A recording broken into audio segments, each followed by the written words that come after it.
ছাগল এবার ডাক দেয়া বলতেছে, ইয়া রাসূলুল্লাহ, ইয়া হাবিবাল্লাহ, আপনার টেনশন নাই, আপনি পাতিলটা কি করেন আমার স্তনের নিচে রেখে দেন, আপনি শুধুমাত্র আপনার রহমতুল লিল আলামিনের হাতটা দিয়ে একটু কি করেন, ওই আমার উলানের মধ্যে বটের মধ্যে আপনি একটু হাতটা খালি ছোঁয়া দিয়ে দেন, আপনার টেনশন করা লাগবে না। আল্লাহ রাসূল সাল্লাল্লাহু আলাইহি ওয়াসাল্লাম বিসমিল্লাহ বলে বটের মধ্যে যখন হাতটা লাগায় দিয়েছে, অবন্ধ মিনিটের মধ্যেই একেবারে পাতিলটা ভরে গেছে। ইনি হলেন ওমা আরসালনাকা ইল্লা রাহমাতাল লিল আলামিন। রাসূল সাল্লাল্লাহু আলাইহি ওয়াসাল্লাম তিনি হিজরত করে যখন মক্কা থেকে মদিনার দিকে যাচ্ছেন, ওই রাহমাতুল লিল আলামিনকে আমরা চিনতে পারি নাই।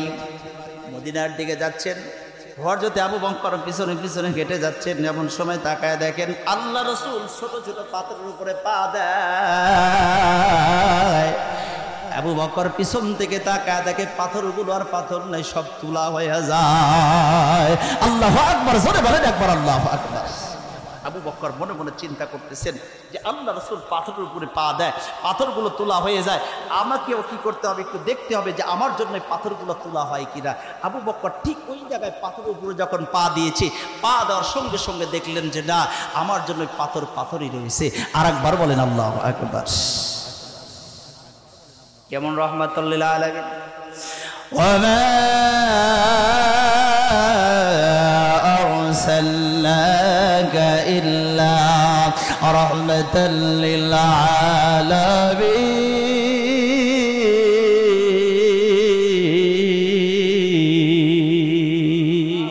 তামাম আসমান জমিন চন্দ্র সূর্য গ্রহ নক্ষত্র পৃথিবীর মধ্যে যারা যারা পরিমাণ যা কিছু আছে সব কিছুর নবী হলো আমার রাহমাতুল লিল। আবু বকর এবার আস্তে করে ডাকতে বলতেছে, ইয়া রাসূলুল্লাহ, ইয়া হাবিবাল্লাহ, আপনি যদি কিছু না মনে করেন তাহলে আপনাকে আমি একটু কোলের মধ্যে নিয়ে হাঁটতে চাই। জোরে বলেন একবার আল্লাহু আকবার। এটা জোরে কোয়া যায় না রে ভাই, আল্লাহু আকবার।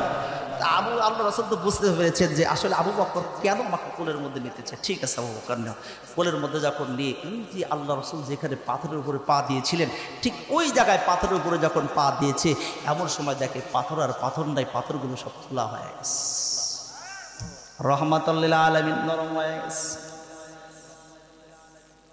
অনেক দূর যাওয়ার পরে আল্লাহ রাসূল ডাক দিয়ে বললেন, আরে আবু বকর, তোমার কি পরীক্ষা করা হয়েছে? কয় ইয়া রাসূলুল্লাহ হয়েছে। কয় তাহলে নামিয়ে দাও।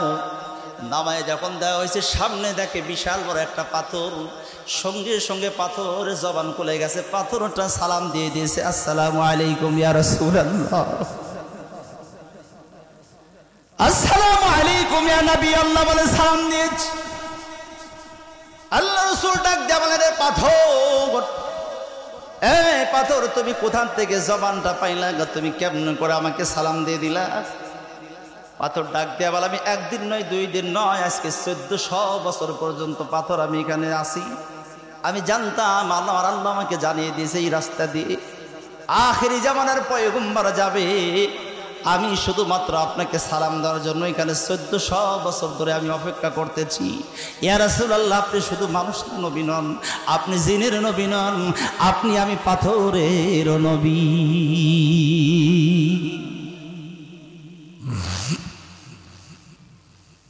আল্লাহ রাসূল সাল্লাল্লাহু আলাইহি ওয়াসাল্লাম যাইতে যাইতে অনেক ইতিহাস, এক পর্যায়ে কয়েকদিন পর্যন্ত যখন আপনার জাবালে সুরে গেছে, জাবালে সুরে আমাদের হাজী সাহেব উঠছে, এমন একটা দৃশ্য, এমন একটা জায়গা। বন্ধুগণ, যাইতে আমাদের উঠতে, আমার চাচামিকে আমি যখন হাত ধরে ধরে উঠাইতেছিলাম, দীর্ঘ সময় পড়ায় 1 থেকে 1.5 ঘন্টা টাইম লাগছে। 1.5 ঘন্টা টাইম লাগে যে পাহাড়ে উঠতে। সেই পাহাড়ে আপনারা জানেন ওখানে আত্মগোপন করেছিলেন। এরপরে যখন যাচ্ছেন, যাইতে যাইতে হঠাৎ করে আল্লাহ রাসূলের পিঠের মধ্যে বড় খোদা, কথাটা বলে শেষ করবো, খেয়াল করেন, পিঠের মধ্যে বড় খোদা। আবু বকরকে ডাক দিয়ে বলেন, আবু বকর, আমার পিঠে বড় খোদা। আবু বকর, দেখো তো আশেপাশে কোনো বাড়ি আছে নাকি? তা আবু বকর তাকায় দেখে কোনো বাড়িঘর, কথা কানে বাড়িঘর, তো মরুভূমির মধ্যে বাড়ি থাকবে কোথা থেকে? আবু বকর বলেন, আমি এই কথা বলার পরে 1 পা 2 পা 3 পা 7 পা 10টা পা যখন সামনে গিয়েছি, ডান দিকে তাকায় দেখি একটা ঝুপড়ি, একটা ঘর দেখা যায়, একটা বাড়ি দেখা যায়। আল্লাহু আকবার, জোরে বলেন একবার আল্লাহু আকবার। আবু বকর ডাক দিয়ে বলেন, ইয়া রাসূলুল্লাহ ইয়াকুব আলাইহিস একটা ছোট্ট একটা ঘর দেখা যায়, একটা ঘর দেখা যায় আমাদের এই বাড়ির মধ্যে যায়, একটু খাবারের ব্যবস্থা দেখি করা যায় কিনা। আল্লাহ রাসূল ডাক দিয়ে বলেন আবু বকর, এ বাবা আবু বকর যাও যাও, এ বাবা আবু বকর যাও, ওই বাড়ির মধ্যে কোনো খাবারের ব্যবস্থা হয় কারণ একটু তুমি দেখো। আবু বকর যায় সালাম দিলেন, একবার দুইবার তিনটে বার যখন সালাম দেয় সালামের জবাব আসে কিন্তু দরজা খোলে না। ভিতর থেকে একটা মহিলা সালামের জবাব দেয় কিন্তু ঘরের দরজা খোলে না। একবার জায়গায় ভিতর থেকে ডাক দিয়ে বললেন, আপনারা কে? আপনারা এরকম করে সালাম দেন? কয় আমরা যাই কই না কেন, তোমার নামটা কি একটু জানতে চাই। কয় আমার নাম আর কেউ নয়, আমি হলাম উম্মে মাবাদ।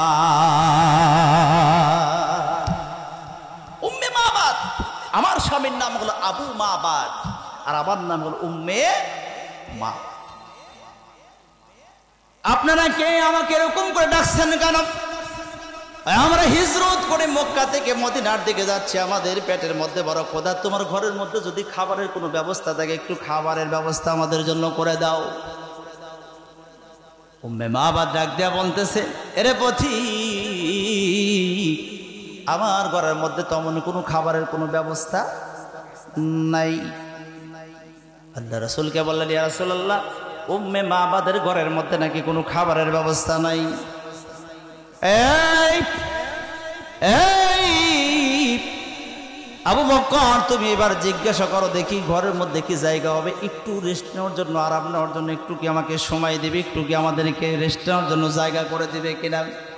বলে না, সেরকম জায়গার কোনো ব্যবস্থা নেই, একটা মাত্র ঘর, আমি পর্দার মধ্যে থাকি, আমি যদি বাহিরে যাই পর্দার খিলাফ হয়ে যাবে, আমার স্বামীটাও ছাগল চড়াইতে মাঠের মধ্যে গেছে, আমি কেমনে করে একটা ঘরের মধ্যে আপনাদেরকে জায়গা করে দেই বলেন।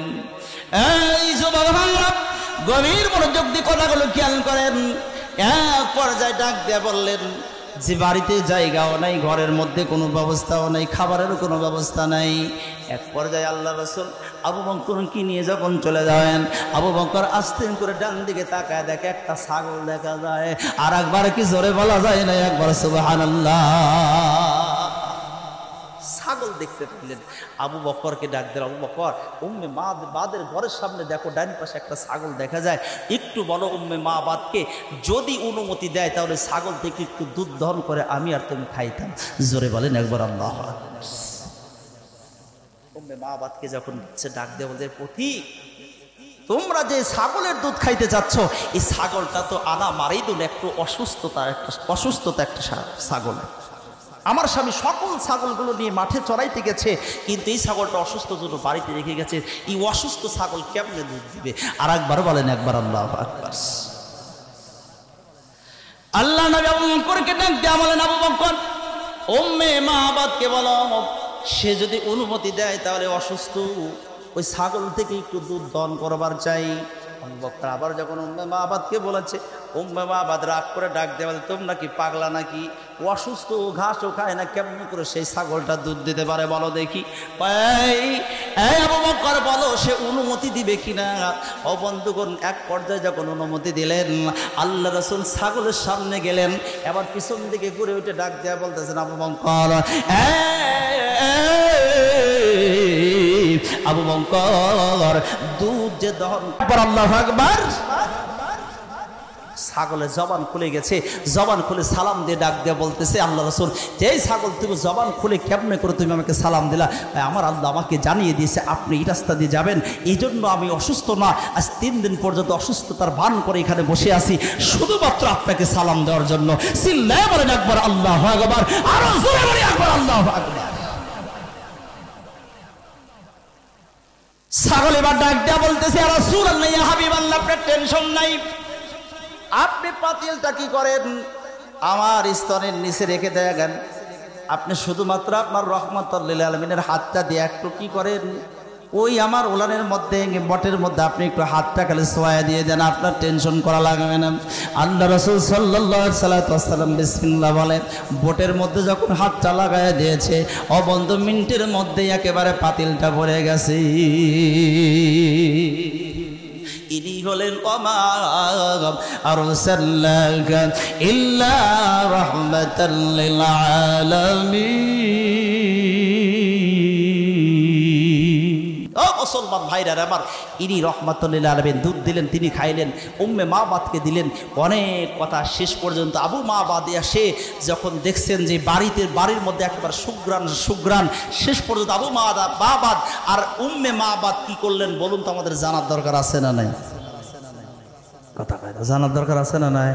আরো জোরে বলেন, আছে না নাই? এরপরে আমি কবরের মধ্যে কিন্তু রেখেছি মিল্লাতি রাসূলুল্লাহ। তো শেষ পর্যন্ত কোন মানুষগুলা মিল্লাতি রাসূলের উপরে থাকবে বলুন তো, এটাও আমাদের জানার দরকার আছে না নাই? আরো জোরে বলেন, আছে না নাই? আমি জানানোর চেষ্টা করবো ইনশাল্লাহ। তার আগ মুহূর্তে আপনাদের কাছে এই মুহূর্তে আমি হাতটা পাতলাম। আমাদের এই কবরস্থানের জন্য আপনারা দেখেছেন একটা সুন্দর একটা পরিবেশ তৈরি হয়েছে। 8,41,000 টাকার মাটি ফেলিয়েছেন অবন্তগণ। এরপরে গেটটা করা হয়েছে, এরপরে লাইটিং করা হবে। বলুন তো দেখি, লাইটিং এর দরকার আছে না নাই? কথা কয় না, আছে না নাই? চতুর সাইডে লাইটিং